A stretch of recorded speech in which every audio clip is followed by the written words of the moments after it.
Hello, everybody, and welcome to an evening with the candidates for the Board of Supervisors District 2. I'm Ann Wakely. I'm Secretary of the Marin County League of Women Voters. We are bringing you this candidate forum in partnership with the Canal Alliance. And we're very pleased to be able to provide Spanish language interpretation for the forum. And I would like to introduce you to our interpreter, Berta Campos. Berta will now tell you how you can listen to the forum in Spanish. Hola y bienvenidos al foro de esta noche que presenta a los candidatos que se postulan para la Junta de Supervisores del Condado de Marin, Distrito 2. Este foro se presenta en inglés con interpretación simultánea en español. Si desea escuchar el foro en español, haga clic en el icono del globo de interpretación en la parte inferior de su pantalla. Si está en un dispositivo inteligente, un celular o una tableta, o si no ve el icono del globo, busque el menú de 3 puntitos y luego elija Interpretación en idiomas. Luego seleccione Español y finalmente todos por favor pongan en silencio el audio original para escuchar solo español y no escuchen el inglés junto con el español. Thank you, Berta. And now I'm delighted to introduce Omar Carrera, CEO of Canal Alliance, our partner on this forum. Omar? Thank you, Ann. Buenas noches. I'm Omar Carrera, the Chief Executive Officer of Canal Alliance, an organization that exists to break the generational cycle of poverty for Latino immigrants and their families by lifting barriers to their success. Equity is at the heart of what we do. I'm happy to be here tonight with the candidates for District 2 of the Marin County Board of Supervisors to talk about the critical issue of racial and social equity in our county and understand the priorities to make Marin a place of opportunity for all. At Canal Alliance, we see firsthand the impact the systemic inequities have on individuals and families. While our offices are in District 1, we serve clients who live and work in District 2. Despite the county's progress, we continue to observe significant disparities in education, healthcare, housing, and economic opportunities. These issues are not just statistics. They are real challenges faced by our neighbors, friends, and family members every day. As we choose new leaders for our County Board of Supervisors, let's ask, how will these candidates address the inequities in our community? Tonight, we have the opportunity to ask them directly about their concrete plans to ensure that every community member, regardless of race, ethnicity, socioeconomic, or immigration status, has the chance to thrive. When evaluating candidates, consider their ability to foster trust, build bridges, and find common ground. Also, assess their understanding of the complex connections between different issues and the ability to take clear actions that address both immediate needs and long-term goals. Thank you to the candidates for participating and sharing your visions. I also want to thank the League of Women Voters for organizing this important discussion, and thank all of you for coming out tonight. Enjoy the conversation. Now, I would like to introduce you, Becky, our moderator for tonight. Thank you, Omar. I'm Becky Bingay. Good evening and welcome to this candidate forum presented by the League of Women Voters of Marin County and Canal Alliance. I'm your moderator this evening, and with me are league members Jackie Garcia, our interpreter, our timekeeper, Lori Nardone, our question sorter, Didi Butori, our Zoom support leader, and also the technical support team of the Community Media Center of Marin, CMCM, and our Spanish language interpreter, Berta Campos. Tonight, we will hear from the two candidates running to represent District 2 on the Marin County Board of Supervisors. This board is Marin County's governing body. It passes county ordinances and sets priorities for county funds, services, and property based on the needs of Marin residents. District 2 includes Fairfax, San Anselmo, Ross, Kentfield, Larkspur, Sleepy Hollow, unincorporated Fairfax, and parts of San Rafael. The Marin League of Women Voters is a trusted, nonpartisan membership organization that encourages informed and active participation in government. We promote voter education and advocate for issues. We never endorse or oppose candidates or political parties. Moderating candidate forums is an important part of our work. This evening's forum is being simulcast on Marin TV Channel 30, facilitated through our partnership with CMCM. It is being recorded and will be available at our website, marinlwv.org. It will be rebroadcast on Marin TV Channel 30. There are two candidates running for the Board of Supervisors District 2 seat, Ryan Colbert and Heather McPhail-Triardon. All candidates have agreed to guidelines and time limits for this forum. Each candidate is invited to make a 2-minute opening statement. After that, they will each have 1 minute to answer each question. To be fair, I will rotate the order. For opening statements, we will begin with Brian. So Brian, go ahead. Yeah, hi. I'm going to talk about why I'm running, my family and my background, my experience, and what I hope to accomplish as supervisor for all of Marin. I recently read an essay that discussed how Ozzie Davis once saw Louis Armstrong staring into space with the saddest, most heartbreaking expression he'd ever seen. I've seen that look too on my grandfather's face, who grew up in the segregated South. But you can see that look not just on African Americans, but anyone that has ever felt different in some way or another. I want to provide opportunity for all so that no one ever has to have that look on their face. My wife and I are not from intergenerational wealth. We're simply middle-class people who moved to San Anselmo, settled in 2013 with our now 14-year-old daughter to raise a family. I have the experience to hit the ground running. I've served 2 terms on the San Anselmo Council, including 1 term as mayor.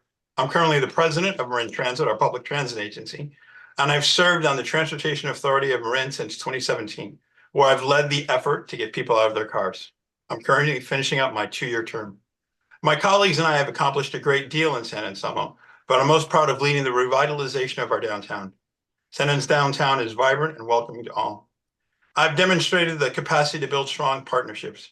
My endorsements by Congressman Huffman, Assemblymember Conley, the hardworking families of SEIU, 4 of the sitting supervisors, Rice, Luke, and Moulton Peters, and Sackett, and Latinos in Power, demonstrate my ability to bring people together and address the local and regional challenges and opportunities facing Marin. I've also been addressed by Mayor Kate, the largest city of San Rafael, which our district is part of. I plan to address the key issues in our district: flood mitigation, plan and prepare for emergencies, especially wildfires, which have been endorsed by the Marin professional firefighters, and the need to create new housing to address the obstacles faced by our working families and seniors. This is a challenging issue with no easy answers. I want my district and all of Marin County to be all it can be for everyone. Thank you, Brian. Heather, please unmute yourself and give your opening statements. Great. Okay. Buenas noches a todos y muchísimas gracias a Canal Alliance y a la Liga de Mujeres Votantes por organizar el foro esta noche. Good evening, everyone, and thank you to the Canal Alliance and the League of Women Voters for hosting this forum tonight. I'm a 4th-generation Marin native who loves our community and wants to see it continue to get better. As I've knocked on thousands of doors over the last 12 months, I've heard the same refrain. Community members feel that county leadership was fiscally irresponsible, not responsive or transparent, and overall did not serve them well. This includes issues ranging from flood control in the Ross Valley, homelessness in San Rafael, and even the installation of streetlights on Sir Francis Drake and Greenbrae. We can do better, and that's why I'm running for Marin County Supervisor. A little about myself. I am a local business owner and parent to 4 teenagers. My family has been part of the Marin business community for over 100 years. I graduated from Marin Catholic, where I was student body president, did my undergraduate studies at UC Berkeley, and graduate work at Oxford University, where I again served as president of my college. I went on to a successful 20-year corporate career and have also served over 35 years in public service and on many nonprofit boards, national ones like the Step Up Women's Network and local ones like Huckleberry.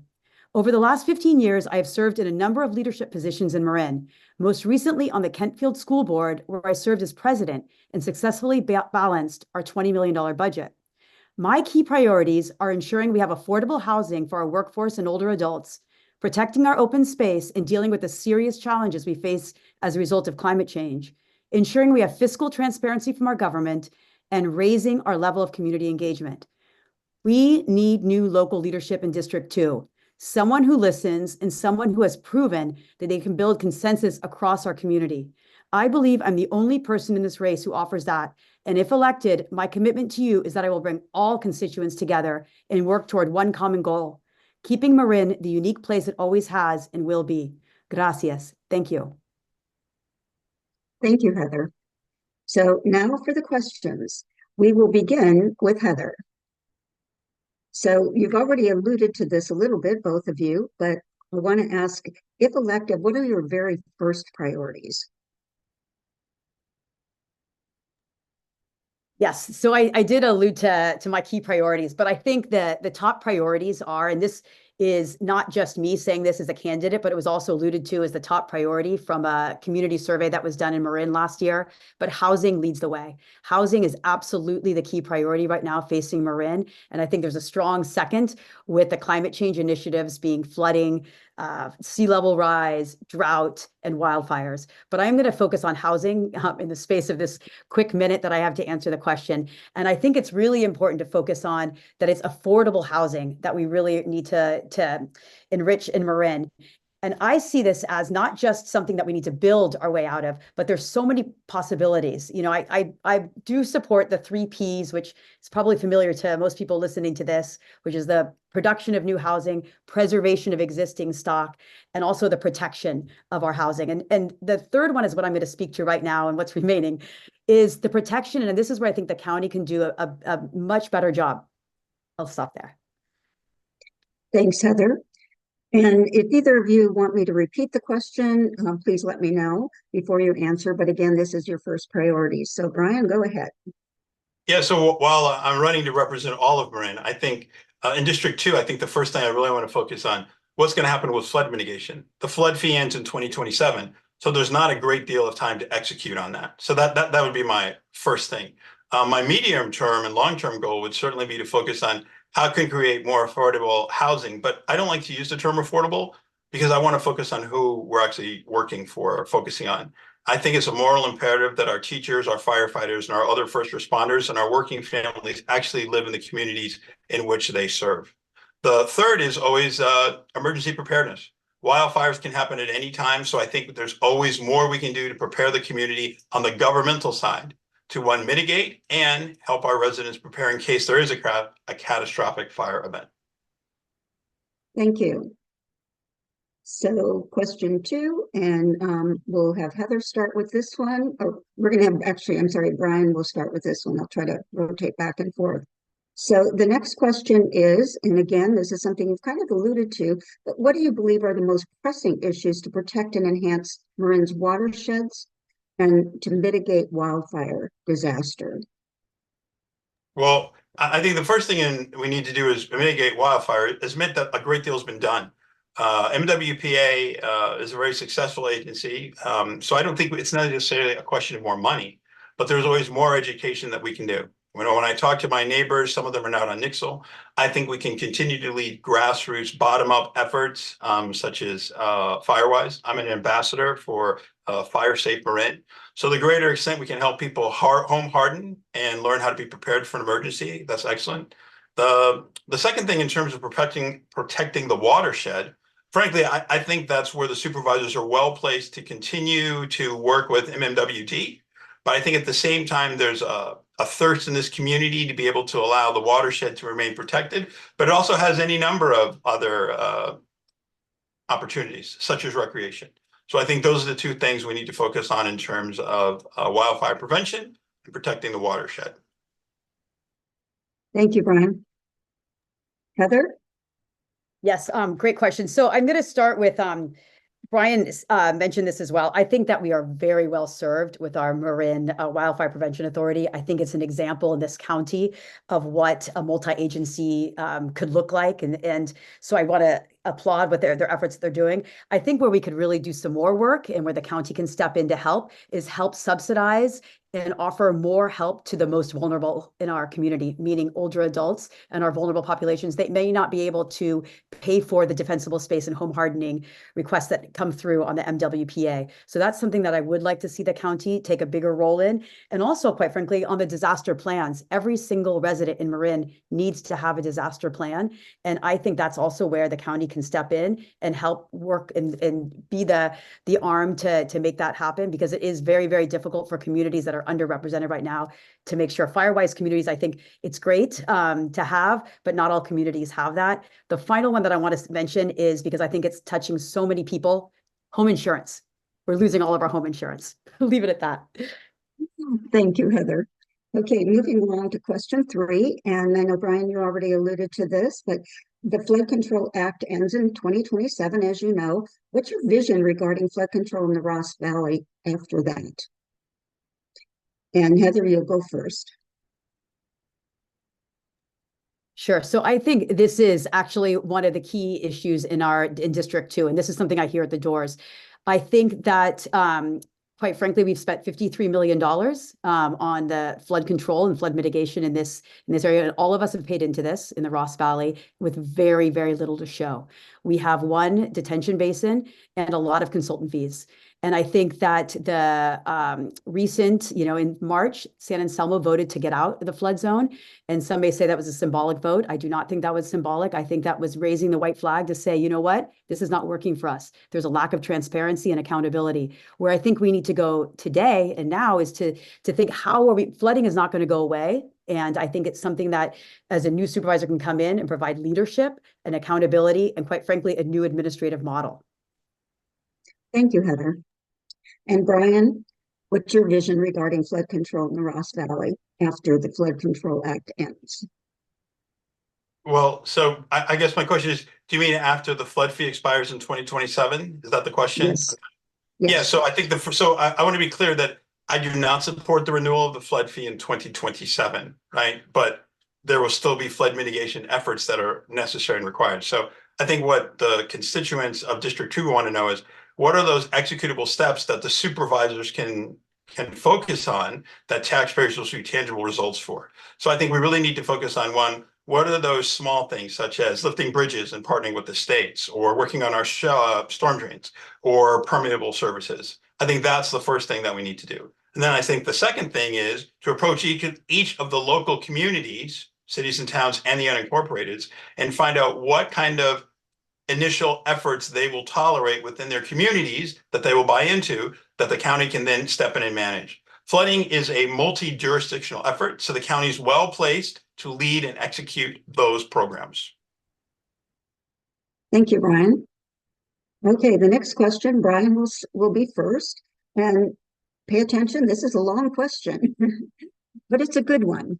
Marin's per capita income is nearly double the state average, but we are the most segregated county in the Bay Area, and Marin's resources have not been allocated and redistributed equitably. How will you ensure that county budgets and resources are allocated in a manner that promotes racial equity and addresses historical inequities? I have to say, maybe people in this county are redefining segregation, but the county today is not the segregation that I alluded to, that my grandfather grew up with, right? So my answers were simply precluded from purchasing real property, as they were in this county back in 1970, okay? But today, that kind of redlining is not happening anymore. My wife and I, happens not to be a black woman, we were allowed to participate here fully in civic society. So I think people need to be quite clear about what the kind of challenges that all kind of people of color, are facing in this community. So I think the first thing I'll go back to is what I said at the beginning. I believe in opportunity for all, irrespective of race, creed, color. So that's the kind of thing I want to focus on. I'm most proud of the revitalization of downtown San Anselmo. And I encourage any and everyone to come to downtown in San Anselmo, because to me, that is a vision of equity, right? I'm not saying I don't care who you are, how much money you have. Come down and participate and be part of the community. From a policy standpoint. Thank you. So Heather, how would you answer that question? And do you need it repeated at all? No, I think I got it. I don't know. This is a very difficult question to answer in 1 minute. I feel you, Brian. Absolutely. I think a couple of things. First, Marin is, without a doubt, one of the least equitable places in the entire country. And the Canal neighborhood, and I'm glad that Canal Alliance is hosting this, is the most segregated in the Bay Area. So clearly there's work to do. And clearly at a county level, much, much more can be done. We have tools in place, like the race equity tool, where you can actually, when programs and decisions are being made, they can look at different criteria. I think that's one step, but I think a much, much more profound step is to make sure that underrepresented community members are at the decision-making table, and most importantly, are at the financial decision-making table and are part of the budget making that happens in their communities. That is fundamental. If people are not involved in decisions in their own communities, they absolutely are not going to, we are not going to get the outcomes that we desire. So I actually think that this is a critical problem, and there's much, much more work to be done in Marin. Thank you, Heather. So Heather, you'll be first on this next question. And this is another long question. Since it will take a long time to build enough new housing to stabilize the market, what short-term measures will you prioritize to protect tenants, low-income families and children, seniors, and people with disabilities who rent in unincorporated areas and are disproportionately affected by the lack of affordable housing? Thank you. I think this is one of the most important questions that we're facing as a county. And I do think that there are many, many things that we can be doing from a county level to help stabilize people in their homes or in their apartments. And I am crushed when I go door to door when I hear the stories about what people are facing, particularly the group that is the quickest group going into homelessness right now are older women that are living alone. So this is critical. Where I think the county can step in is I'd like to see us have a much more robust renter assistance program. I think that the county is well equipped with the infrastructure to be able to do that. I've heard too many stories of people waiting years and years to get subsidized housing and seeing nothing in sight. So I really think that's where the county needs to put some more effort to help stabilize people with shallow rent subsidies and rental assistance. Thanks, Heather. And Brian, you're next. Same question. Yeah, so I think at a certain level, right, one cannot simply look to the government to solve this problem. Certainly the county is at the nexus and can play a helpful role. So there's about 12 renter-assisted programs here in Marin County. I don't think a lot of people are aware of them, right? So one is simply providing that information to people who they can qualify. And then at the parallel track, we can see to what extent can we find philanthropic private sector or county money. But on a certain level, right, the county does not have an infinite amount of money. So we have to be sort of mindful where that is.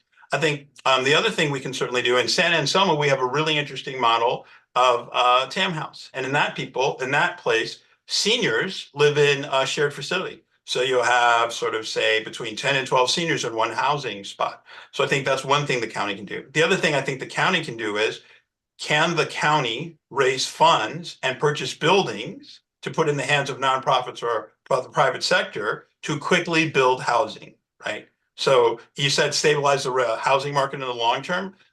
California is underbuilt for 50 years. So how can we address that in the short term? So this next question, and you'll go first on this, Brian, is related and might give you a little bit more time from the prior question, but what actions will you take to encourage cities and towns to adopt more proactive measures to prevent tenant displacement? And Brian, you go first. Well, I think you have to be clear to what kind of tenant displacement you're talking about. So I'm on the record as saying that to the extent individual cities and towns want to adopt rent control that is stricter or wider adoption than the current state regime, that those communities should be able to vote on it. So you may have different rent control and rent stability regimes in different cities and towns. So I think that's one thing that can be done. The other thing I think you can do from a city perspective is encourage them to partner with the county to continue to raise funds to purchase buildings to provide housing for working families, our firefighters and teachers. So right now the county is building teacher housing in the county area, but I'm a big believer that teachers, firefighters, and first responders should actually live in the communities in which they live. So if you teach in Fairfax, we should be able to live in Fairfax. Better for the community. Teach in Larkspur, you should be able to live in Larkspur. So I think the county can help with that. Thank you, Brian. And Heather, same question. I think I alluded to it already in the previous answer. I do think that the two areas where the county can play a much more robust role are on the renter protections and the shallow rent subsidy side. I have heard too many stories of people waiting that are on these lists that Brian alluded to, these 12 different programs, that either it's a myriad of programs and it's difficult to navigate them, or they just, quite frankly, one woman I talked to has been waiting 9 years. That's too long. That's simply too long. The county needs to do a better job. So those are the two programs that I'm a big fan of. The other, just because I have some more time, is that I wanted to mention I'm really in favor of programs like the Canal Alliance is doing, where they're creating opportunities for home ownership. I think that is the long-term play that I'd like to see the county play a much bigger role with as well, because I think that's obviously can create intergenerational wealth, and that's something that we should be looking hard at in the future. Thank you, Heather. So next question, and Heather, you will go first on this question. What kind of education about racism do you support in the schools and the community at large? Excellent question. I think it is very important. I know in our public schools, I have experience being a board member in a public school district. It is front and center being taught. And I think that the way it's being taught is from a community perspective, where we bring community members in that are living in the community. So it's not sort of this top-down perspective. It really is meant to be of a community. I think it should be taught at every level, starting at the earliest ages. And I would like to see a lot more education and opportunities for exchange that isn't sort of, again, a top-down model where someone just goes to tutor in another, an underserved community, where there can actually be a lot more balanced connections going on. So I would support many more. And there's so many organizations, wonderful organizations, that are doing that in Marin today, but I would like to see that amplify much, much more in the future. Thank you. And Brian? Well, so I grew up in Connecticut. My family was the first African-American family to move to our town. And I was the first African-American to go to my elementary school. The second was my sister. So I'm well aware of the challenges. But I have to say, coming out of COVID, my main concern, frankly, is the learning loss that have impacted the children. As a big believer in opportunity, I think the academic challenges facing our youth are immense. Secondly, I go back to what can the schools do? Well, I think studies have shown that when students are taught by people with whom they have an affinity, not necessarily look like, it creates a more welcoming environment. So for that reason, I'm going to go back to, I think it's a moral imperative that our teachers and firefighters and other first responders live in our community. One of the challenges of attracting those people is the commute is simply too long. So my daughter attended public school in Marin County from 1 to 5, and I believe that there is a commitment to be inclusive. We can always do better, but I first and foremost will always be focused on the academic learning loss coming out of COVID. Thank you, Brian. So Brian, you will start with this next question. And it is, what are your plans for serving Marin County's aging adults? Yeah, so San Anselmo is the first age-friendly city in California. I'm happy to have been a member of town council and supported that and participated in it. So I think one of the things is, personally, I have two framing lenses for everything over my priorities. The first is, I just alluded to, the challenges our youth facing coming out of COVID are huge, particularly mental health challenges. But the second and parallel one is, Marin County is the oldest county in California, quite possibly the United States. So to what extent can we provide services that always have that lens? I'll tell you, as the president of Marin Transit, we serve the transit dependent, so working families and seniors. So we don't just have buses. We have a full commitment to provide any method of transportation that works for our community members. So we have point-to-point shuttle rides. We will reimburse community members for driving our seniors from point to point. So I think it's that kind of personalization that we can do at the county. And to be clear, the supervisors sit on the board of Marin Transit, that we can do as an example of focusing on our aging population. Thank you, Brian. Heather, same question.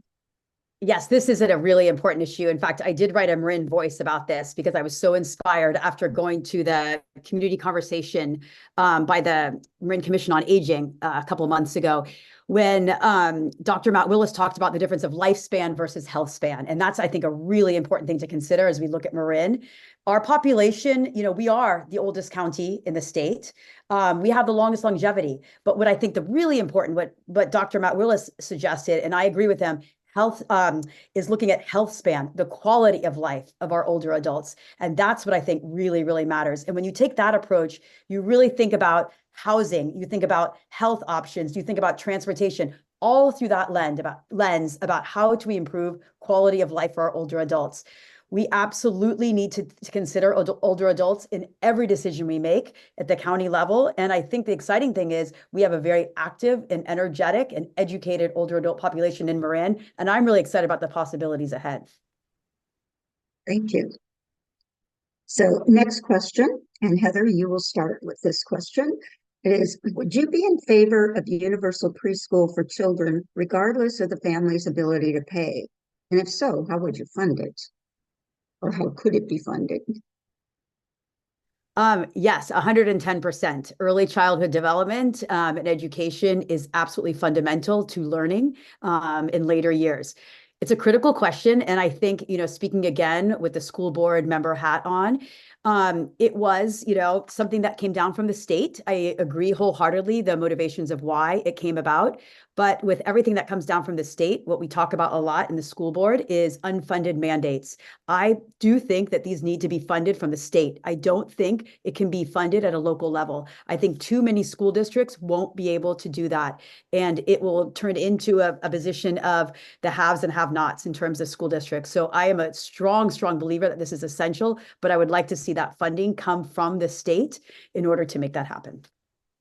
Thank you. Brian? Please. I already alluded to the importance of, the academic environment for our kid and for our children and the socialization. So I think everyone is always reflexively, yes, fully supportive of that initiative. But, the question is always, how does one fund it? I think in Marin County, one must always focus on the most vulnerable. I think we have a strong philanthropic emphasis here. And frankly, I think in a county where so many have benefited from intergenerational wealth, I don't know why you simply couldn't say it from those who have benefited from a long time and say, can't you share, right? Can't you give some? I mean, certainly my wife and I are not from intergenerational wealth, but certainly we do our best to help those, that are less fortunate than us. So I think that's really it. I think what the community wants is leaders that are willing to go up and say, I'm willing to make a sacrifice. This county and this economy in this country has benefited you. Are you not willing to make a sacrifice to help those generations coming behind us? That's the kind of vision I think that will resonate with the members of this community. Thank you. Okay, so the next question, and we've talked a little bit about this before, but it'll give you a little bit more time to talk about it. There are several local measures regarding rent control in Marin County on the ballots, including Fairfax, San Anselmo, and Larkspur. So what's your position on rent control? And, I'm sorry, Brian, you're first. Yeah, so San Anselmo's dealing with it. I've been pretty clear on this for the last 18 months. I personally am not supportive of rent control. I have found that when I have lived in towns with rent control, i.e. New York and San Francisco, it has done two things. One, it has limited the ability of my family and I to find a place to live. And it has, on the margin, been a disincentive for people to improve their places. I have to say, in Marin County, it'd be really challenging. It was really hard for me and my wife to find a place to live. My parents weren't able to buy a place because of their skin color. So I'm sort of like, well, if they couldn't buy a place when my parents were growing up, and then with rent control, it becomes even more difficult. But I'm on record as saying, ultimately, I approach this issue with humility, and I believe that the members of each community should go ahead and vote for it. San Anselmo, my colleagues put in rent control, and 2 weeks later, the community said, you know what, we actually want to have a say in a vote. And I'm fully supportive of whatever decision San Anselmo makes, whatever decision Fairfax makes, and whatever decision Larkspur will make. Okay, thank you. And Heather? Yes, I think I'm going to first acknowledge that this is a really polarizing issue in our county, but particularly in District 2, where we have 3 initiatives.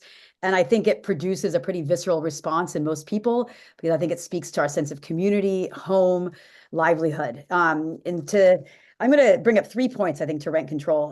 One, I'm a landlord and a small business owner here in Marin. So this issue is a personal one for me as well. But I do think that the overwhelming majority of landlords here in Marin are fair and good with their tenants. There is, there unfortunately is a percent that aren't. And this is what I think a lot of these initiatives are responding to. Secondly, we do have rent control currently in place at a state level. It's been passed since 2019. And I think it's proven to be an effective tool in a housing strategy toolbox. We do have 3 different rent control measures on the ballot. I'm not personally taking a position on any of them, but I think we're going to learn a lot from the results. And finally, at a county level, I think it's important to acknowledge. I'll stop there. You can finish your sentences. Okay, the only thing I was going to say, at a county level, none of the supervisors have shown interest yet in rent control. That's all. I'll finish there. Thank you. And Heather, you will start this next question. Behavioral health and critical crisis intervention is receiving heightened attention in our community, and more individuals are seeking behavioral health services and support. What would you do to help address this need? Oh, yes. I already had it unmuted. Okay, so yes, this is a critical issue. And I think particularly since the pandemic, it has grown in importance, especially with our young people. It's a crisis, in our schools. And so I do think what was particularly crushing to me to hear during Board of Supervisor meetings that I was tuning into were the amount of people who were speaking during public comment and saying that their calls to the county in the different behavioral health services were not being responded to. They were waiting days for responses. And I think that's unacceptable. I think the county needs to do a better job specifically with the behavioral health and mental health, because like I said, this is a crisis and it's not, going away. And so I would like to see the county.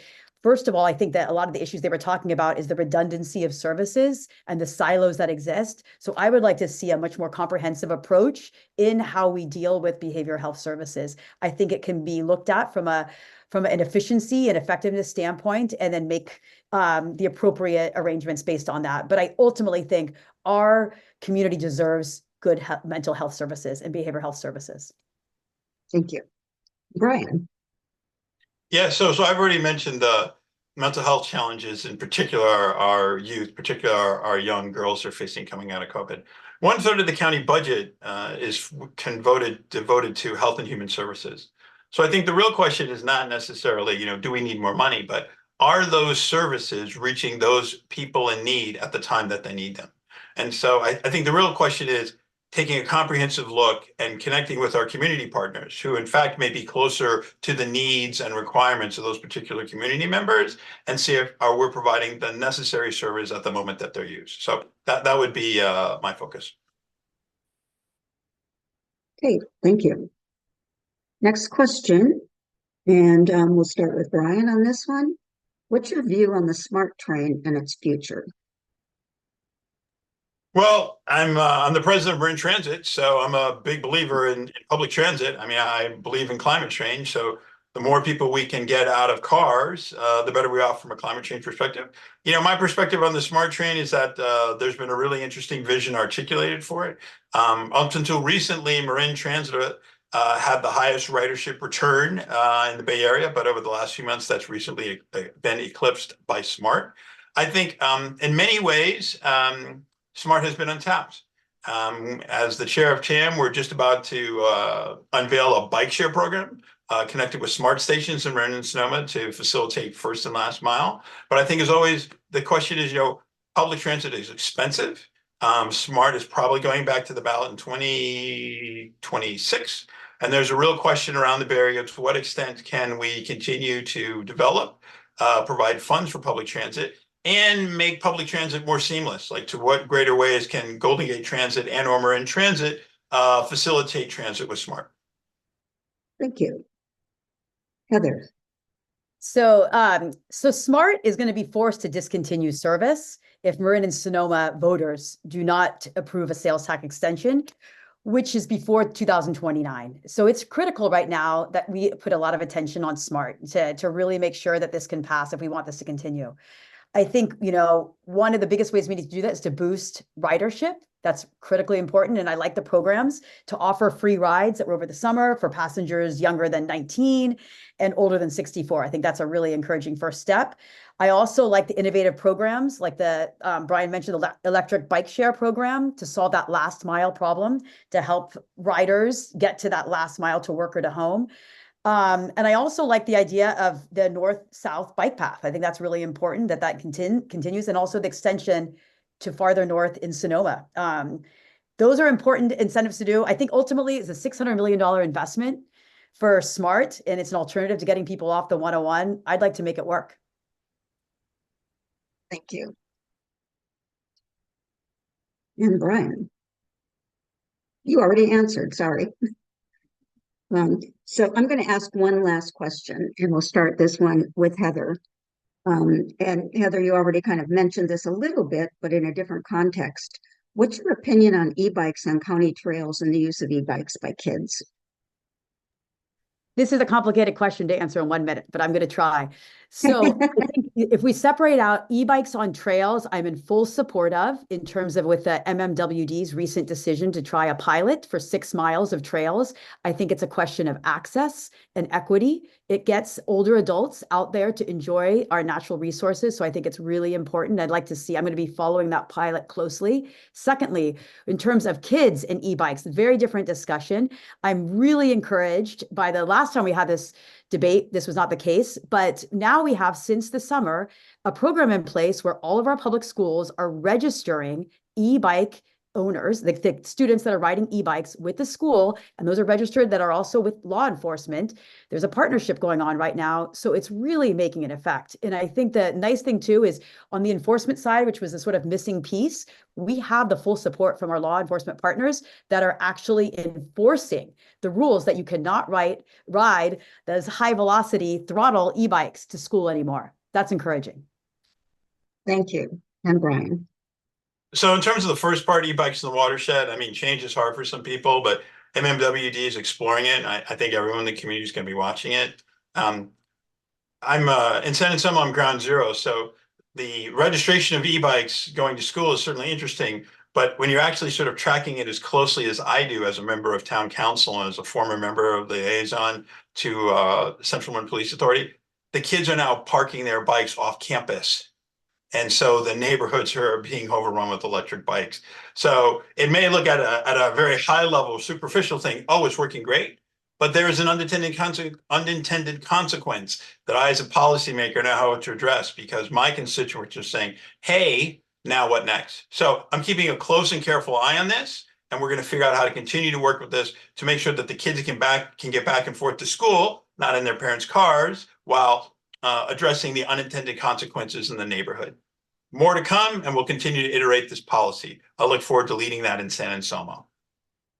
Thank you so much. So that concludes the question portion of the forum. And before the candidates make their closing statements, I want to share some key election information. Slide 1, please.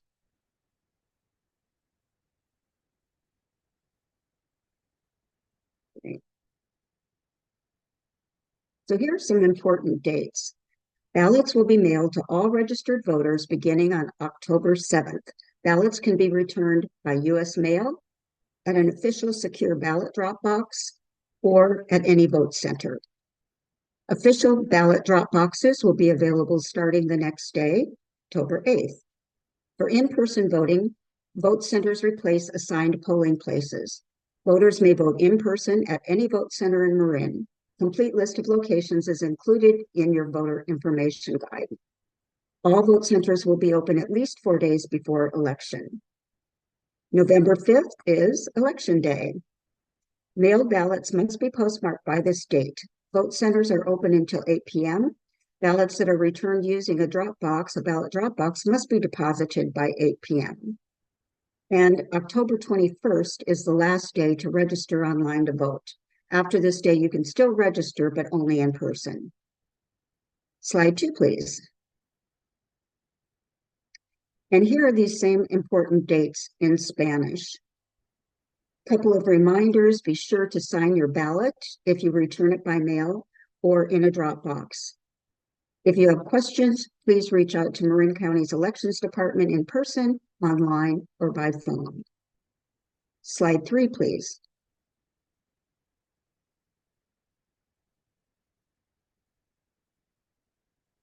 There are many online resources for election information, including the League's website at marinlwv.org. Another helpful League of Women Voters resource is Vote 411, an online tour that provides information about what's on your ballot. Candidates are invited to enter their information. Voters can get a personalized list of candidates, including their biographies and top priorities, and information about local ballot measures and more in English and in Spanish. And for those of you who remember our previous online tool, Vote 411 replaces Voter's Edge, which we used in the past. Please visit 411.org, and I'll put in an extra plug. I am the county coordinator for Vote 411, so if you have any questions, please feel free to let me know. Thank you.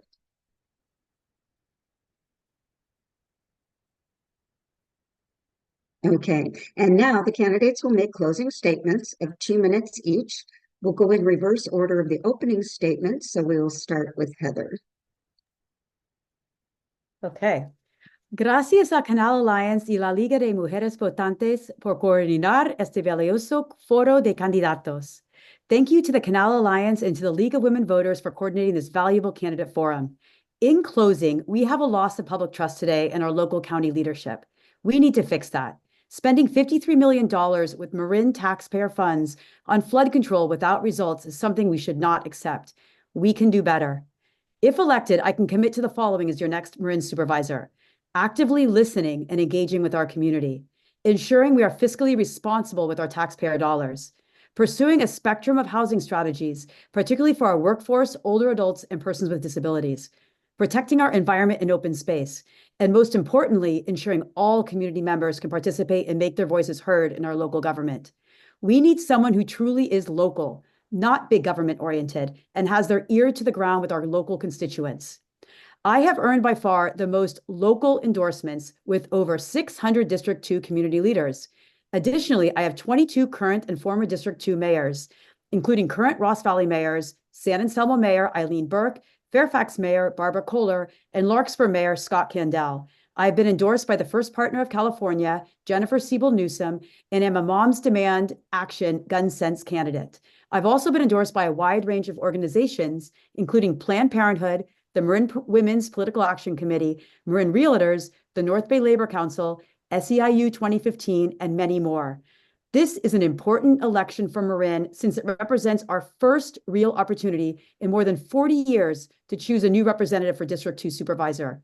I have and always will be an inclusive leader who has a long track record as a respected consensus builder, who deeply listens to what our community and local jurisdictions need and want, who will treat our scarce financial and environmental resources with care, and who is not afraid to ask hard questions during Board of Supervisors meetings from staff and fellow board members. I would be honored to earn your vote for Marin County Supervisor. Gracias. Thank you. Thank you, Heather. And Brian. Yeah, thanks to the Canal Alliance and League of Women Voters for putting this on. At the beginning of this, Omar Carrera said, how will you address opportunity for everyone? Well, I mentioned that in my opening remarks, right? I want a Marin that's inclusive and provides opportunity for everyone. During COVID, I was on 2 committees that were focused on economic development. One was focused on immediately helping small business and their workforce, and the second was to provide an economic development plan because Marin never has had one. I'm a big believer that everyone in Marin County should have the opportunity to create a livelihood that allows them to make their own choices and provide for their families and live their lives and effectuate their dreams with dignity. In terms of equity, as the chair of TAM and as the president of Marin Transit, we take equity into consideration to everything we do. I was one of the founding liaisons of the San Anselmo DEI, Diversity, Equity, and Inclusion Committee. In closing, I've been endorsed by Congressman Jared Huffman, Assemblymember Damon Conley, 4 of the 5 sitting supervisors, Latinas in Power, and any number of other groups, including Access for Bikes and the North Bay leadership. But if I could leave you with anything, I want to leave you with this.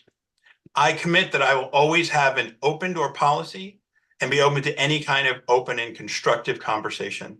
I want a Marin County that is inclusive for all. I want to make that my personal commitment. I hope to earn your vote. Thank you. Thanks, Brian. And I want to thank you, thank the candidates for participating in this event tonight. I think you did a fabulous job of in difficult time constraints and really got your bullet points across. And also thank you to the League Forum team, to Canal Alliance for partnering with us on this forum. Special thanks to our Spanish interpreter and to our friends at Community Media Center of Marin for their technical support. And a big thank you to the members of the community who submitted questions for the candidates. Video of tonight's forum will be posted on the League's website in the next few days. Thank you again for joining us this evening, and most important, thank you for voting. Have a good evening.